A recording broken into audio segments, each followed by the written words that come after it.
Africa, good evening Nigeria, and welcome back to Late Night with Nike Oshinowo. As you all know, I recently had children, and so I am particularly curious about what this new generation of children are doing with their time. How are they living? Because they too have lives, let's not forget. What are the roles of their parents in these lives? We as Africans tend to believe that children, at the very least, should be seen and not heard, and if all else fails, we shove them into school. Now, we have a new movement of young kids doing really big stuff in Nigeria. On my couch today, I have two of them, or at the very least, two of the most famous ones. Zuriel, good evening and welcome. Good evening.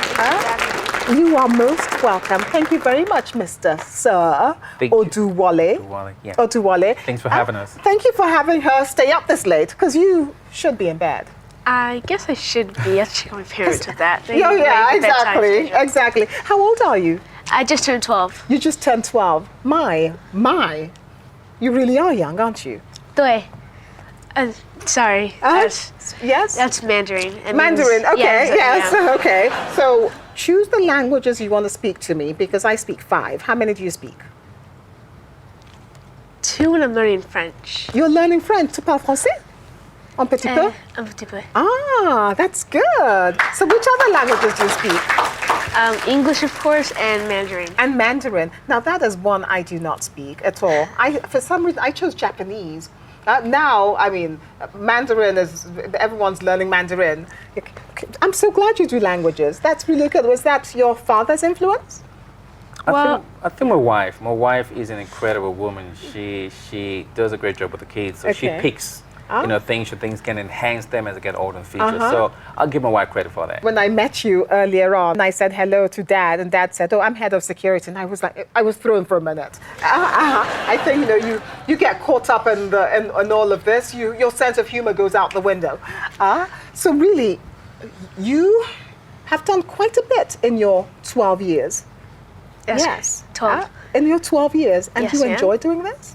I do. I enjoy doing my Dream Up, Speak Up, Stand Up project, where I go to speak to children's schools about the importance of getting education, because education is very important in life. So you advocate education?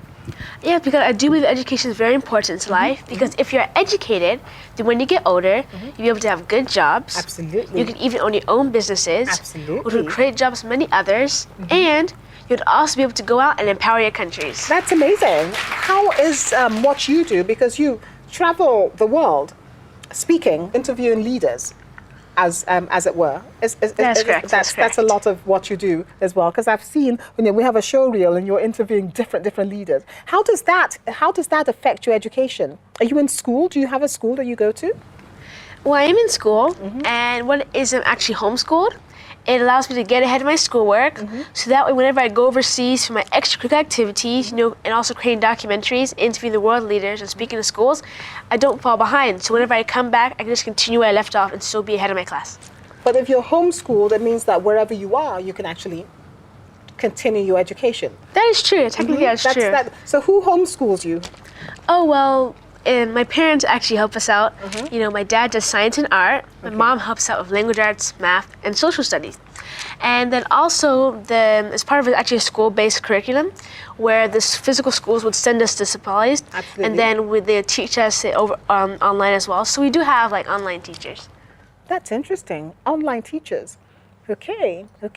Do you find that this? I mean, is this enough? I mean, you have a son now. Well, it's an interesting concept, homeschooling. Something that I never really thought of. No, homeschooling works. It works, but really, you have it's more structured and more rigid, really, than going to a class full of 100 pupils. Here, it's just you and your teachers, really. Well, the advantage I can see, at least initially, is that it gives you that attention, which can be lacking in Mushin Grammar School. Mushin Grammar, Abi? Yeah. The attention? Yeah. Because it's one-on-one? Yeah.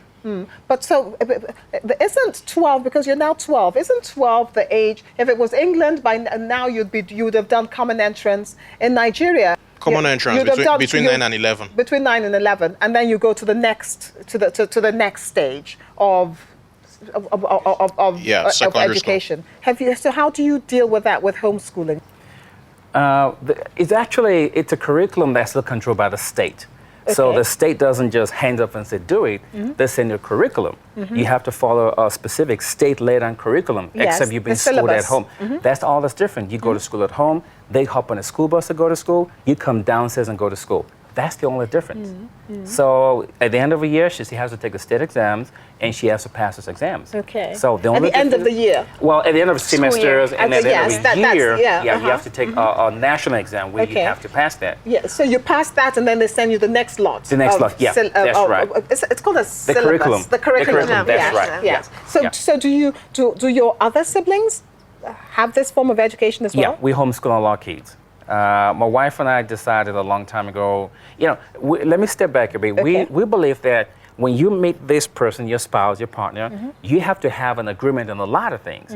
We agreed that we were going to homeschool our kids and teach our kids and empower them in certain things. And so part of that was, okay, we have to have a homeschool curriculum, and that's got to be the same for each one of our kids. We have 4 incredible children. Zuriel, who is 12, Roselia, who is 10, Ariel, who is 7, and Isma Khair, who is 4. So we homeschool all our children because we believe they have to do incredible things in life. Absolutely. And the least we can do is to empower them from the get-go. Absolutely. I always say to people, if you take an empty glass and you put water in there, it's a glass of water. If we put milk, it's a glass of milk. Whatever you pour into the glass, it holds. The same for children. If you pour into your children knowledge and wisdom, that's exactly what you'll get from them. If you pour nothing into them, you get nothing. Absolutely. So it's a very simple thing that my wife and I agree from the get-go that we will take care of our children. Where in Nigeria are you from? We're from, you can say. I'm from Ogun State. You're from Ogun State? Yeah. I'm from Ogun State. Oh, really? Yes, absolutely. Where in Ogun State are you from? Ijebu. It's really? I'm Ijebu. Yeah. Which Ijebu? Well, it's Odogbolo, the one where they have I a know. federal I school. totally know Odogbolu. Really? Absolutely. Okay. Then we're next they door have neighbors. the Odogbolu Grammar School. Federal Government College. That's right. We're from there. Yes. Yeah. Yes. That's So where where we were took you from. born? I was born in Los Angeles, California. You were born in California. So where did this idea come from of the documentaries? Well, the reason I create documentaries is because usually on the news, when they mention Africa, they mostly talk about all the negative things, like the wars, the famine, and the corruption. Yes. Because I've been to Africa many times, I've also lived here for a period of time, I see a lot of positive things. And so in these documentaries, I show positive things to the African continent to the rest of the world. And I also interview African heads of state, and I put these in the documentaries, show the rest of the world the positive things that these African leaders do for their countries. Absolutely. And so in total, I've been able to interview over 14 presidents and prime ministers, some of which include President Roy Fonseca of Cape Verde, President Ellen Johnson Sirleaf of Liberia, President Uhuru Kenyatta of Kenya, President Salva Kiir Mayardit of South Sudan, Prime Minister Portia Simpson Miller of Jamaica, and of course President Goodluck Jonathan. We just need to take a quick break, and we will be right back with Zuriel.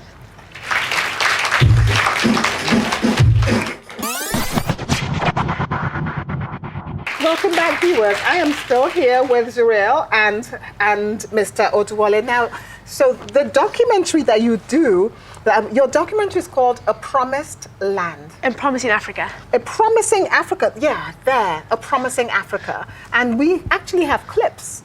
How much good luck do you think you have about to your children? And I wanted to know, what are the challenges you face in building this book? You won silver in lockdown and bronze in the 200-meter race at the 2013 World Championships in Moscow, Russia. Where will you see this day 5 years from now?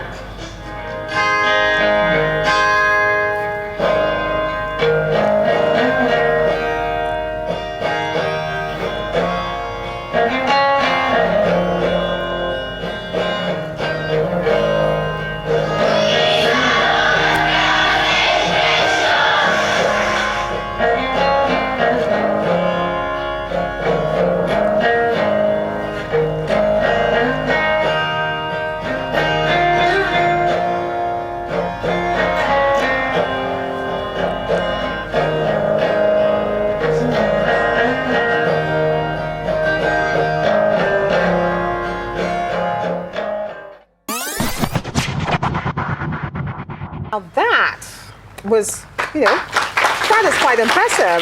That is quite impressive. You have quite a few interviews under your belt there, literally. Well, so you did your first documentary at the age of 9. You have this documentary on the 1963 OAU. I mean, my goodness, are you kidding? How interesting is that?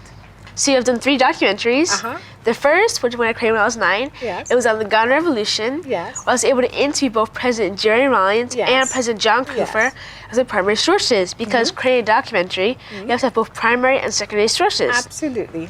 And then the second documentary, which is on the 1963 Yes. Organization of African Unity, I created that when I was 10 years old. Yes. And I talked about the effect of the 1963 Organization of African Unity on 3 African countries, Yes. Tanzania, Malawi, and Mauritius. And in this documentary, I was able to interview 3 current heads of state, President Jakaya Kikwete of Tanzania, President Joyce Banda of Malawi, and President Kisa Prego of Mauritius. Yes. And then this third documentary, which on A Promise in Africa, I created when I was 11. And what it is I'm showing the positive side to the African country, Nigeria. I'm going to profile a few African countries over a period of time, but the first one's going to be on Nigeria, where I interviewed 4 key people I think are making a difference to the country Nigeria. Well, we actually have another bright young thing out here today, and he is making a difference in a similar way, but through acting. Please join us. Olamide, do you know what I like the most about Olamide's dad? When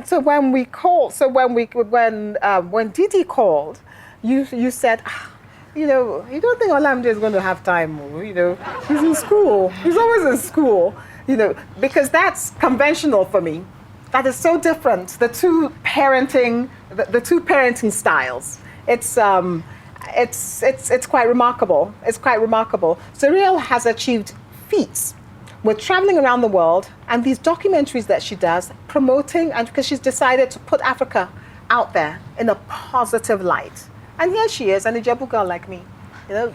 She didn't even know that. Now your own work is acting. That's right. How did you know you wanted to be an actor? Well, acting is natural to me because I started at the age of 3. Yes, that's what I see. Yes, I started as a narrator in my school for 3 consecutive years. Yes. And later I joined the drama crew, Yes. and it has been going like that. And you actually enjoy this? Yeah. You do? Yes. Wow. Now your best acting, apparently the best acting role you got was at the age of 10. A film called Cobwebs? Yeah. Cobwebs. So how was that? It wasn't scary? The movie isn't scary. It's based on true stories. Really? Yeah. About a son and his family. His father wants the boy to be a scientist. Really? Which isn't the boy's heart's desire. What was the boy's heart desire? He The wanted to boy be an wanted- actor. No? The boy Or a wanted to be DJ. a musician. A DJ. He wanted to be a musician. Okay, Yeah. so Olamide, we're going to talk to DJ Aspinall here Yeah. immediately after we come back from the break. Yes? Thank you. Welcome back, viewers. I am still with Olamide and with Zuriel. Olamide was telling us about his role in the Cobwebs. Ooh, with spiders. And this young kid who supposedly didn't want to do sciences and wanted to do Music. what? Music, not DJing, Shabi. Yeah. Yes, DJing. Can you imagine? Look at what you're doing to these kids. So now with this one, you actually got an award. Yes. Which award? Best of Nollywood Award for 2014. Wow. Wow. I mean, how does that feel when your son is recognized on that kind of a platform for his work? It's great. This isn't just. Well, the acting has been a trait in the family. Okay. So when he took along that line, I wasn't surprised because as a father to him, it has been running in the family. I, as a father, many of my friends when I was in school thought I was going to be a stand-up comedian. Really? Which I never took that line. So when he started and he took that line, for Cobwebs, he went for an audition. So among about 50, because the project Cobwebs was taken around schools. Right. It was my wife that got the fund for him. Okay. He never told me. Okay. Because I never... You're very particular about school. Yeah, well, yes. You want him in I was school. particular about school. You want him in school. So my wife gave him the money for the form. He went for auditioning. So what I had among about 50 students that were selected across schools, they were given roles to act. To audition, So- yes. And he got the part. So what, they were shortlisted to about 10 with about 5 movie directors on set. So out of the 10 that was shortlisted, so the question was thrown to the movie directors and said, whom among these kids do you think is fit for the role? So all the 5 directors on set Wanted said him. he was the best. That's kid for that's the an role. amazing story. Congratulations! I'm so proud of you for producing such a wonderful specimen. It's heartwarming. Zuriel, now so you create your own opportunities. You create opportunities by producing your own documentaries. Olamide, do your opportunities come to you or do you seek them? Do you understand what I'm saying? Yeah. Zuriel and her parents don't wait for these opportunities. She has a platform, and it's with her brain and her knowledge and her world of her wealth of travels, and she creates these documentaries because she's decided this country that she's from, this continent she's from, she doesn't want people talking rubbish about it. She wants to put it on the platform on which it deserves. And that is where that recognition comes from. Do you find that to get work for him, you have to go out and seek it? Or you find the work comes? Well, the movies he has done so far Yes. comes to him on a platter of gold. Wow. Because Cobwebs promoted him. So the film that got him the award, Black Shillet, it was another movie director that was, because 2013 he was nominated for African Best Kid Actor. I saw So that. another movie director that was at the award, the AMA award, had to connect the director of Cobwebs that he would need him. So yours is mostly through referrals and word of mouth. Yes. Yeah. And you did get this Best Kid award, the AMA award, didn't you? No, it wasn't. No. It was a boy from Uganda. From Uganda that got But it. he was nominated as. You were nominated. He was the only kid that was nominated from Nigeria for that category. Really? Does this make you big-headed? All these awards, all the accolades, it doesn't make you big-headed, does it? Not at all. So your mom isn't here, but do you do chores at home before you go to school? I first of all pray, then I can sweep a bit. So your Yeah. mother gives you chores. Yes. My mother said that she doesn't want any lazy child. Good. So, I'm so glad. Good mother. Good mother. Good mother. Good So- mother. So you do chores. You're not big-headed. Not that because you're out there making money. We won't send him to quickly go and fetch water for us from the fridge in the kitchen. Abby, I'm not proud. you're not too proud. Good on you. Good on you. Good on you. Good on you. This is a good. It's a good lesson. It's a good lesson.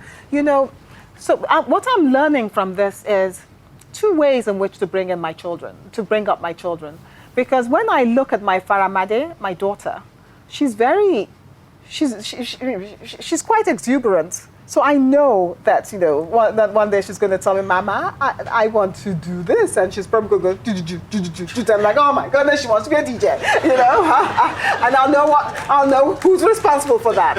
I'm hoping she'll choose one of this, documentaries or acting. Because it seems that, as a child actor, you have a level head on your shoulders.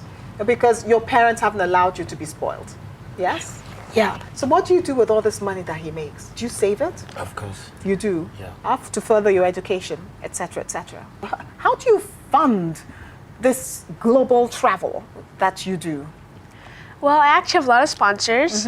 One of my biggest sponsors is Ethiopian Airlines. where they fly me around to the various places of my projects. They flew me to Brazil, of course Nigeria, Ethiopia, Tanzania, Malawi, and then Europe. Okay. And when you, I mean, you do get paid for this, surely, when you do the speaking and you do the and you do the interviewing, or does that just go into, everything goes into the documentary? Everything I do goes into the documentary. I don't get paid. I do it because I want to do it. You know, I want to speak to children, I want to inspire them, and of course I want to help rebrand the African continent, show the positive side. Daddy, what about the future? What about the future? Because it's all very well, and it's all very well just loving this and wanting to do this because, you know, she enjoys it. But shouldn't we be able to save for, you know, for the future? Should we think about that? Well, we are thinking about the future in different ways. The first thing is we're actually letting them be. You know, there's always the old thing where, you know, about 20, 30 years ago, the African parent would tell the child what you will be. But this day and age, we're letting them be who they want to be. We're saying, you know, I get that, totally. So that's the first part, you know, about the future. The second part is at some point, you know, because actually I had to, my wife and I both used to work, but when we saw she got serious about this, one of us had to give up our jobs so we can travel with her because she's still in mind. She's been traveling since she was 10 to different events. No, she doesn't get paid to travel to this event. And she's right, that's why we have sponsors, because these things cost money. And so people hear about her, they see what she's doing, they say, wow, we can relate to that. And so, and for instance, like she said, Ethiopian Airlines flies her to all the flight, the whole family, as a matter of fact. So everywhere she goes for documentaries. Hertz provides all the ground transportation.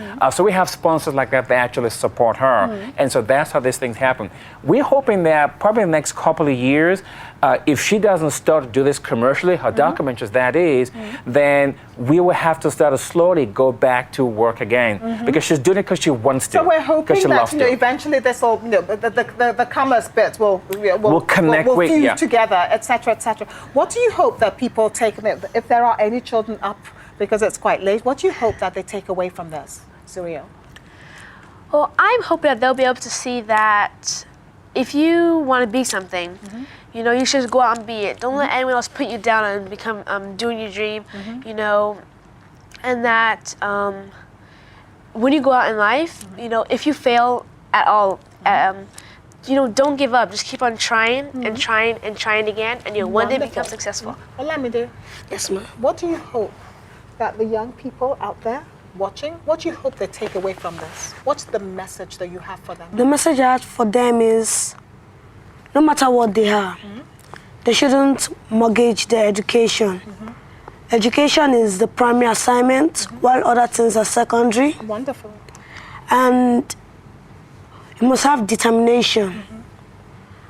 Well, and you should have the fear of God, because education without God makes clever devils, according to the quotation of my school. And it's a quotation of your school. Yeah. Your school seems to be a very wise school. Now, viewers, thank you very much for joining us. This is quite a special episode because we don't usually have young children up this late, and most certainly not on our Chesterfield. It is good to have you watching. Continue watching, and I'll see you all next week. Thank you very much. Thank you.